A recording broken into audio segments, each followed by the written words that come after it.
Sir మీరు అక్కడ అలా ఉండిపోండి. ఇంతవరకు ఎఫ్ఐఆర్ కట్ల. ఇప్పుడు నేను అదే అడుగుతున్నాను. ఇప్పుడు ఎవరో కిరణ్ కుమార్ అడ్రస్ లేని కేర్ ఆఫ్ అడ్రస్ లేని వ్యక్తి ఒక ఎమ్మెల్సీ మీద కంప్లైంట్ ఇస్తే, ఒక సీనియర్ లీడర్ మీద కంప్లైంట్ ఇస్తే ఎఫ్ఐఆర్ కట్టి స్టేషన్కి రప్పించారు.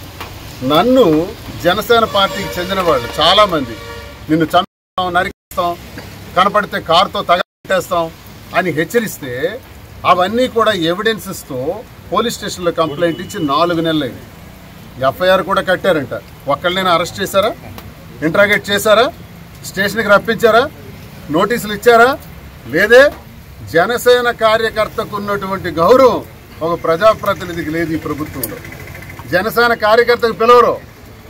మమ్మల్ని విపరీతంగా ట్రోల్ చేశారే, విపరీతంగా ట్రోల్ చేసి మాధురి పేరును కూడా విపరీతంగా ట్రోల్ చేస్తే తను కూడా కంప్లైంట్ ఇచ్చారే. ఎఫ్ఐఆర్ లేసారా? దానిపైన ఏం చేస్తారు?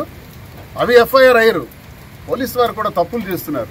నా భయానో లేకపోతే ఏదో భయపెడుతున్నారు, అదిరిస్తున్నారు, బెదిరిస్తున్నారని మీరు ఇలాంటి తప్పుడు కేసులు వేస్తే చట్టానికి వ్యతిరేకపరమైనవి అవుతాయి. రేపు న్యాయస్థానాల్లో మేము పోరాడాల్సి వస్తుంది. న్యాయస్థానాలకు వెళ్తాం కదా, విడిచిపెట్టేది లేదు. న్యాయస్థానానికి వెళ్ళిన తర్వాత తలదించుకోవాల్సిన పరిస్థితి వస్తుందని నేను అధికారులకు కూడా ఈ సందర్భంగా తెలియజేస్తున్నాను.